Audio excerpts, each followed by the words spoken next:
Jute is a plant. It grows rather tall and it is processed into fiber mainly for rope or for making sacks.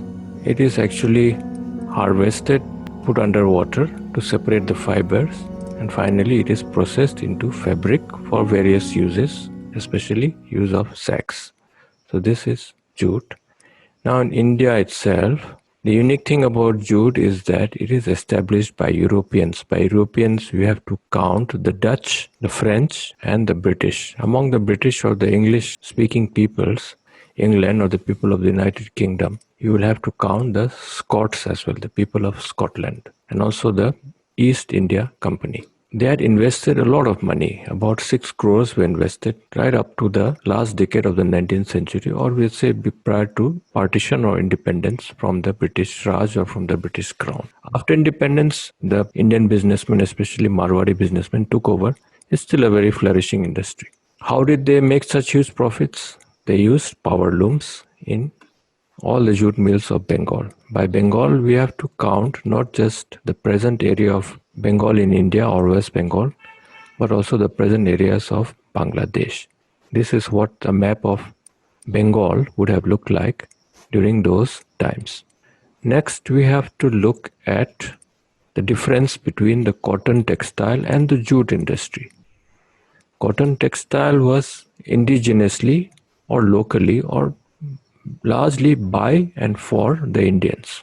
Of the Indians, by the Indians, for the Indians, in a sense. And it developed quickly and it was financed and managed by Indians. Now in jute, it's a different story because you have European enterprise, European capital in it, and all European modes of production. Actually, interestingly, the first factories by power looms were based in Scotland. They would just take the raw jute or the fiber from Bengal up to Scotland and process it there and bring it back. Later on, they realized that it was more profitable to do it in Bengal itself. The demand grew up a lot, especially with war. The First World War and the Second World War, hopefully. And in the Third World War, it won't be really necessary with the use of nuclear weapons. Let's hope it doesn't come to that. One of the points in the book we have to remember is Partition of India in 1947. 75% or nearly 75% of jute producing areas became part of East Pakistan. When India was partitioned, it was partitioned into India, East Pakistan and West Pakistan. Now there is no more East Pakistan. It has got its independence in 1971. Now it is called as Bangladesh. Jute producing areas on the map, don't make the mistake of counting only West Bengal. Remember in history, sometimes a question is there with a twist, just to see your common sense or your awareness.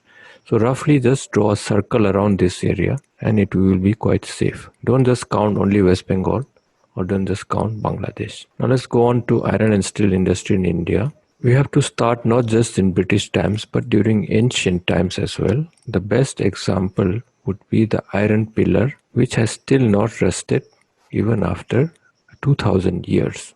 Prior to that, if we have to really start with the art of metallurgy in iron, we have to go back to 1800 BCE or before Common Era or current era. In India, various types of steel were developed. It was very much in demand, especially the type of crucible steel known as wood steel. We don't need to get into the other types of metal regarding iron. We just have to know the earlier expertise in metallurgy in ancient India. Modern iron industry, the first place is a place called Kulti in Bengal in 1874. But Kulti is just the beginning, the first place, or the first time anyone started iron and steel industry or iron industry. But the actual beginning has to go with TISCO, Tata Iron and Steel Company, established in 1907. The place is Jamshedpur, now in Jharkhand, and it was established by the sons of Jamsetji Tata. The correct spelling should not include a D, it should be T, Jamsetji, Seth. In 1919, another iron and steel plant came up in West Bengal. The place is Burnpur. You remember the abbreviation IISCO, Indian Iron and Steel Company. There is also MISCO, Mysore Iron and Steel Company, later renamed as, now it is called as VISCO, Vishweshwarya Iron and Steel Company. This is in Bhadravati in Karnataka. Next, the last point we have to know is that after independence, briefly I think they want to test our knowledge of the Planning Commission and the 5-year plans. 5-year plans started in 1951 with the establishment of the Planning Commission. And the 5-year plans itself were an initiative by the first Prime Minister, Jawaharlal Nehru. Now in the second 5-year plan, importance was given to iron and steel industry, and 3 big iron and steel plants were commissioned or established. Number 1, Billa in Chhattisgarh at the moment. Next is Rourkela in Orissa. And third is Durgapur in West Bengal.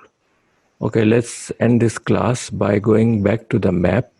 And keep your maps open now. Let us look at all the places we have just discussed.